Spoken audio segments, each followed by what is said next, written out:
Welcome to Golf Industry Guru and the Gig Podcast, where we interview the best and brightest golf and hospitality leaders on the planet.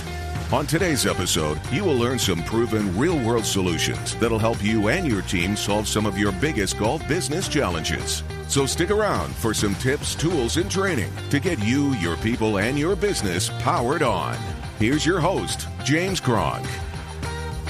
Well, good day, ladies and gentlemen. It is James Cronk back with you again in another Golf Industry Guru podcast. And so thankful for you to be listening, because we have an incredibly important subject today, and that is about safety. And safety is something that is often overlooked. It's often not thought about until something happens. And then, for goodness sakes, if the lawyers show up or the authorities show up and you don't have your ducks in a row, you don't have your documents signed, you don't have your training systems outlined, you can find yourself in big trouble. And so we're very fortunate today to have Bill the Safety Guy is the moniker, which I love right there, Bill Godkin from CE Safety. And Bill is going to share some of his experiences, some of his knowledge, some of his stories and best practices about how important it is to have a great safety program at your club. So, Bill, thank you so much for joining us here on Golf Industry Guru. Thanks, James. It's a pleasure to be here. Bill, tell me a little bit of just how you got in the safety business. Well, about 17 or 18 years ago, a club I'm a member at, they needed help writing some safety programs. So I sat down with the general manager and said, okay, well, I work for a huge multinational company whose primary focus has always been health and safety right from its inauguration. And so I took my exposure to that long-term safety culture I was fortunate enough to be a part of and applied it to the safety program specific for a golf course that I created. And we're still doing that now. So for the last 17 or 18 years, we've been working with golf courses across Ontario and Alberta, some in the States, as far and wide as we can go. Yeah, and Bill, what I love about what you guys do at CE Safety is that you really are focused specifically on all the safety elements of a golf course. You know, it's not like finding things from the industrial industry or the automotive industry or a lumber industry and adapting them. You have created and work with clubs to create documents and training and templates that is specific to the golf world. And I guess that's kind of my first question is in your experience and travels and working with so many clubs you have, how do you start off with getting a culture of safety at a club? Like what's the trick to that to ensure that a club has that safety culture? Well, creating a safety culture, when I use that term, James, when we were doing live training, we do presentations, people look at me and they go, what is he talking about? So what is a safety culture? Is it a set of rules for your employees? Yeah. Is it a set of standard operating procedures? Yeah, it's that. It's yearly training for WHMIS, the GHS, workplace violence harassment. Yeah, it's all that. But people look at a safety culture and they miss the big picture. And the way I explain it is, okay, for all of you leaders out there in the golf industry, close your eyes for a second. Now, get an image of some of your most important team members. Now that you've got it, imagine one of them, just one of them, leaving your club in the back of an ambulance, not knowing whether they're going to come back healthy or they'll recover or maybe they're not coming back at all. And every year in the golf industry in Canada and beyond, there's critical and fatal injuries, and most of them can be easily prevented. So what is the underlying essence of a safety culture? It's quite simple, James. Everybody needs to know and be in agreement with what I'm about to say. Nobody needs to leave your club in an ambulance. Period. End of story. That's a safety culture. That's all it is. It's so true, Bill. And I think that, for the golf industry and for many industries, what I find is so interesting is that often facilities don't realize they have a safety problem until it's too late. That something happens and then all of a sudden everyone wakes up and says, well, we didn't have a safety program. We didn't have a safety committee. We didn't have safety documents. We didn't have training. We didn't know where the defibrillator was. We didn't, train that young 19-year-old on how to get on a mower and where not to put their hands and all those other types of things. So often incidents seems to be what creates that problem. And I mean, what is that the experience that you've found sometimes when people reach out to you? Are they reaching out to you because they've either had an incident or they've maybe had a visit from an authority and the authority said you don't have your ducks in a row? All of the above, James, all of the above. And one of the important aspects of a safety culture, and what I look for when I'm working with a client, is to make sure there's no disconnect in members of management. Because a golf club, when you think of it, they've got industrial down in the shop, industrial safety. They've got retail. They've got administrative. And hospitality, food and beverage, that brings together, a whole different set of safety issues. But I've seen it once too often in clubs where certain members of the management team put an emphasis in health and safety, but others don't. It's so true. Yeah, and you have to lead by an example. If you're a member of management in the golf industry, you have to lead by example. For example, even if you're an experienced worker, say you've been working at a club for 30 years using a mower. If you don't wear your hearing protection, eye protection, head protection, the young workers won't either. Same with the supervisor. You have to walk the walk. It's amazing. Yeah, it's amazing. When I'm like you, I get a chance to visit golf courses all over the place, all over the world, really. And I'm sure just like you literally in the first 10 minutes of visiting a property can determine whether or not they take safety seriously and they have a safety culture or whether or not they don't. And it's evident by what the maintenance staff are wearing when they're driving around on a workman or what's happening in the back of the kitchen and whether or not there's the place is clean and everyone's got proper training and knife skills and everything else. I mean, it's evident very quickly when you visit a club. I can tell in under 2 minutes. Really? And so what do you look for, Bill? If you were to do an audit of a club and you were to kind of go into a brand new place and try to figure out, let's say, you show up uninvited, you're a secret shopper, the secret safety man shows up and does an inspection of a facility, just like an authority would. What are the things that you look for? Well, that's kind of the role I take. Like here in Ontario, there's the Ministry of Labour, WorkSafe BC, the same in Alberta. Same with OSHA. I've talked with OSHA people all through the States and even some in the UK. And safety is universal amongst the clubs all over the world. It really is. What I do is simple. I go in and ask one of the first 2 or 3 employees I see that could have started 2 days ago, take me to your workers' safety board. Show me where your safety board is. And if they look at you and they go, what? That's usually not good, especially if it's a member of management who's been there for a while. The what board? So you go to the safety board and there's some policy statements that were last updated and signed in 2014. Wrong. And there's no safety rules. There's no evidence of safety training being done. And that's key. If you have an active safety culture, show it on your workers' safety board, because that will give someone like me and a government official from OSHA, the Ministry of Labor, whoever, an instant snapshot as to where your safety culture is or it isn't.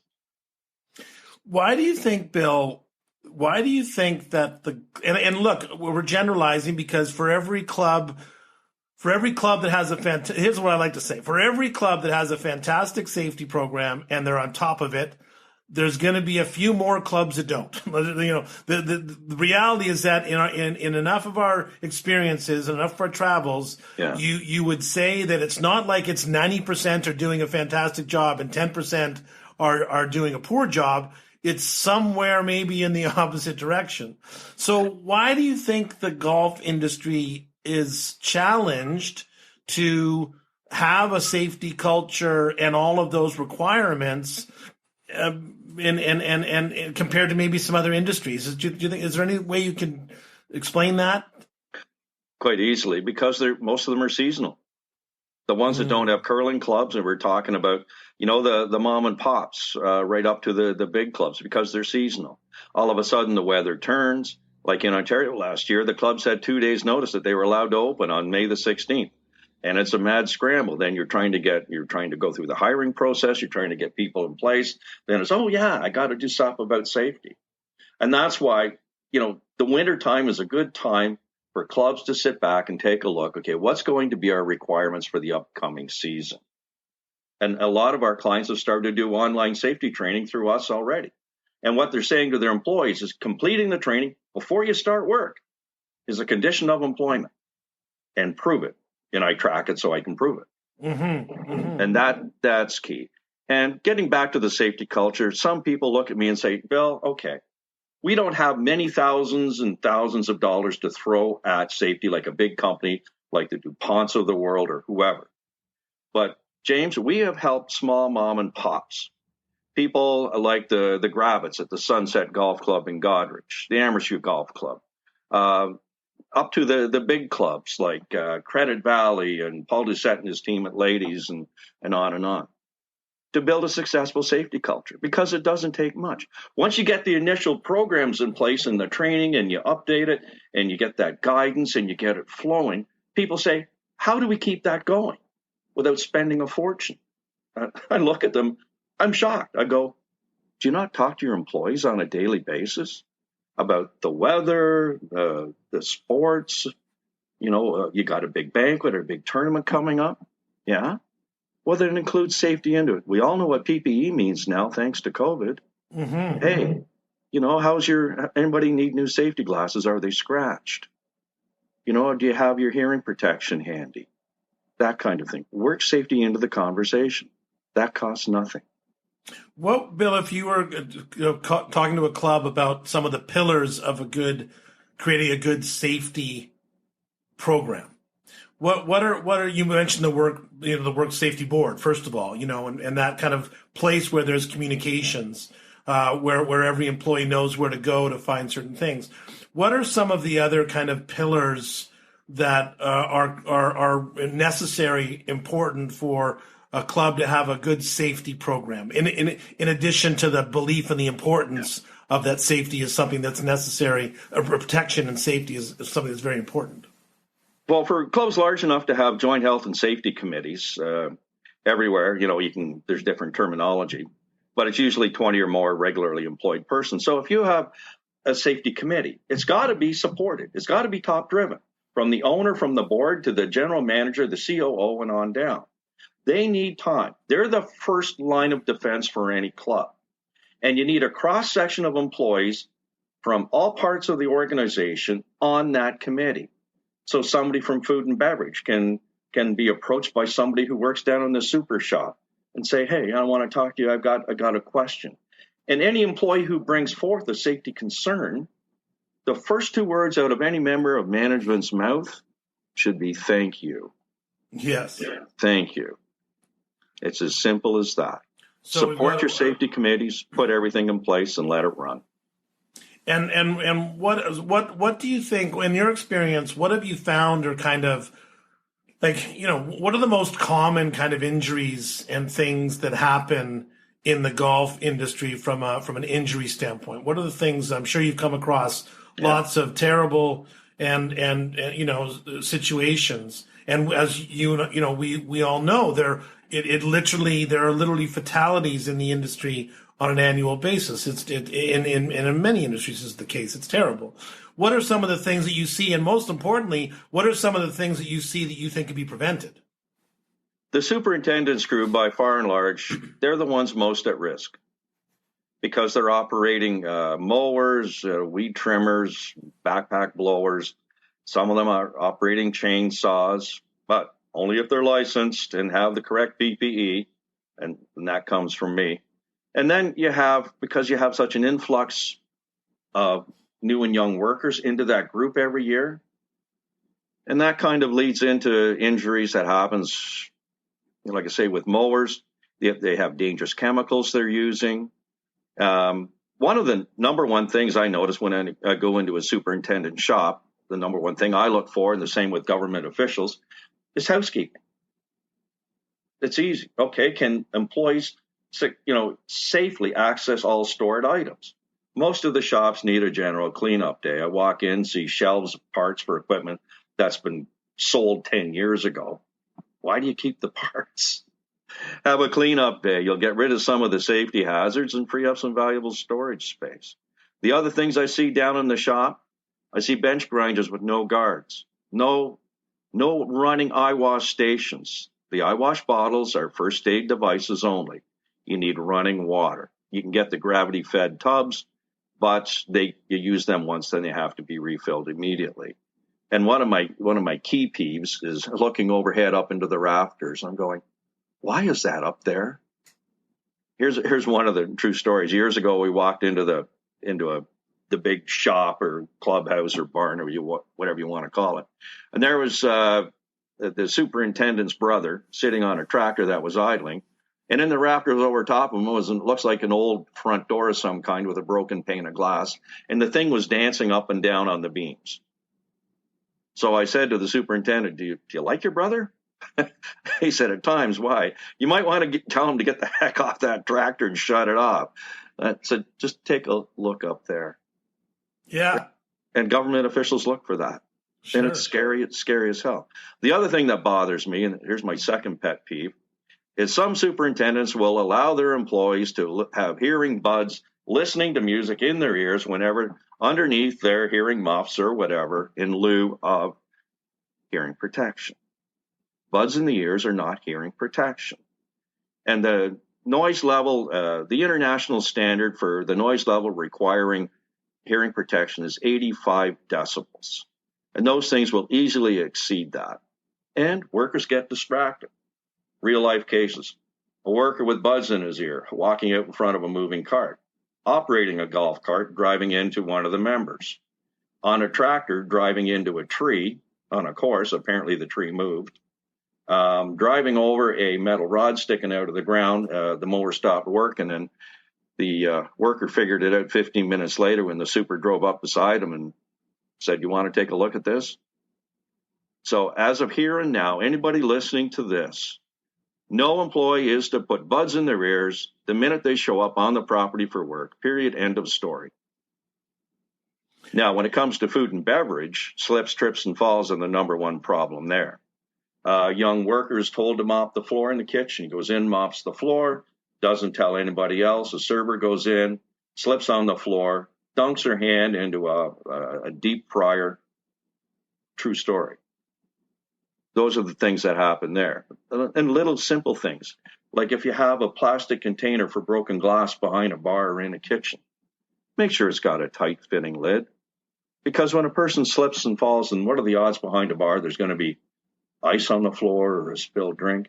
First thing you do is you put your arm down to brace your fall.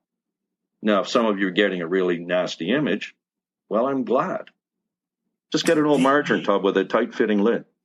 You almost need to kind of scare people into safety sometimes. It's because we all want to think that everything's going to be fine and there's never going to be any problems and it's never going to happen at our club. But things happen, whether it's golfers driving down golf carts past the wrong way and flipping them over, or them letting their 8-year-old get behind the wheel and drive into a fence. I mean, these things happen no matter whether it's customers, members.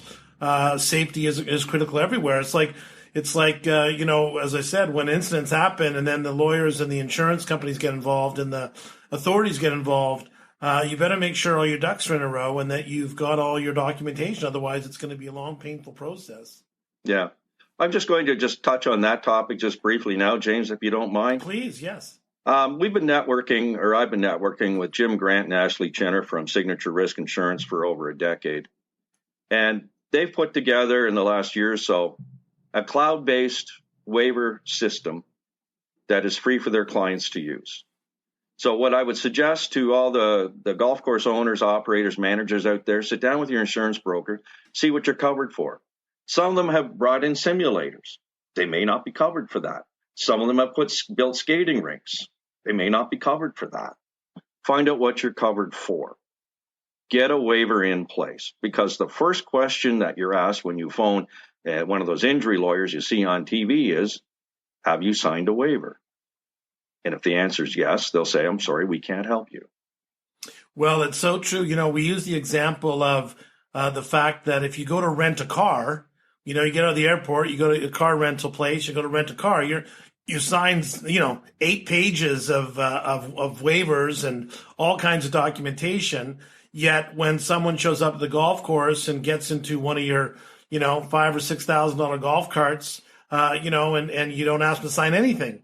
And I think the one thing that I would say that the pandemic has caused, at least in a positive way, not as many positives, but one of the things is that waivers seem to be much more acceptable by the consumer now. And I know a lot of golf courses have taken the opportunity to improve their liability waivers.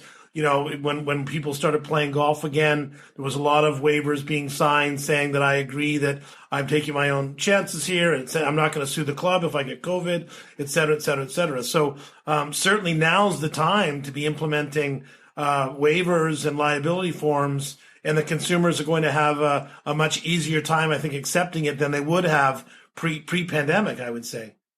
Oh, absolutely. And now's the time to get that ready. And with the waiver system I was just talking about, your members have to fill it out once, and then they're good. But you got to make sure that you know what you're covered for when it comes to insurance. Don't just assume. Check. People need to check with their brokers. They can get a hold of Ashley or Jim at Signature Risk and find out. Yeah, and by the way, that's a Canadian company, and no matter what country you're in, obviously you've got insurance for your facility, and the advice is good no matter who you're talking to, which is to go talk to your insurer and find out what exactly is happening on your facility, and then what exactly are you covered for, because you don't want to find that out after the fact. Bill, I want to ask you about the authorities and the various different agencies that will come and inspect courses, because I find sometimes that we want to kind of be like the monkey that has our eyes and ears and our mouth covered with our hands, out of sight, out of mind, and we just pray every day that no one shows up, right? But do you feel that I assume I know what you're going to say, which is having a better outreach program and making sure that you have a good relationship with your various inspectors? It's no different than your health inspector, your liquor inspector. What are some good best practices and suggestions on how to develop a good relationship with those that might show up and take a look at your facility? Well, yeah, that one's real easy, James. It's all the people I've talked to, the government officials in Canada, the U.S., South Africa, now they think about it, and UK, they all have the same thing in mind. They want to see that as a golf course owner or operator, that you take the safety of your employees seriously. If they walk into a place and there's nothing in place and the owner says, oh, well, nobody's died here in the last 20 years, it's not good no matter where you're located. But when they see signs, they see a safety board that's up to date. They talk to a couple of employees, said, yeah, we've done the training for whatever, GHS, WMIS, whatever. They're happy. They're happy. Now, I'm going to do a brief bit of bragging here, James. Please. So indulge me. Some of the Ministry of Labor inspectors in Ontario, they've walked into golf clubs, mom and pops, like Greg Lau's team up in Lake St. George, and the inspector was gone an hour later. Saw the safety board, saw we'd been there to do training the month before. She found one thing in the shop, a cracked faceplate on an outlet. It cost him $1.99 to fix, and she left happy.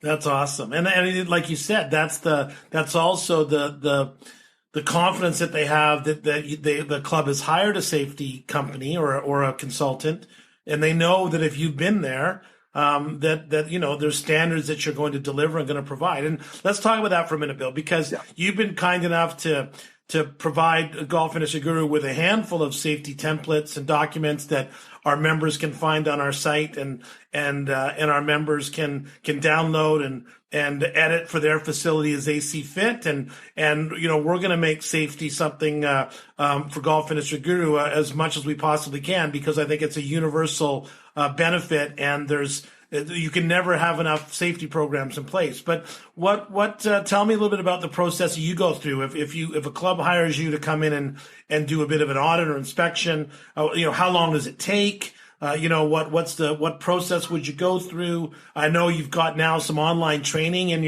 that you're developing with your platform, which I think is fantastic. And you can take staff of a club through safety training where they're measured and audited, and that you can obviously they've got certification that they've done certain things. So tell me a bit more about that, if you don't mind. Well, we can take a club from 0 to 100 in about 3 days. Really fascinating. Yep. We've got we build them a customized health and safety manual. It's about 6 inches thick, 300 some odd programs, everything on a flash drive. People open the box and go, ah. But then we take the time. Anna Armstrong, she's been the manager with CE Safety for well over a decade, and she needs a medal for dealing with me.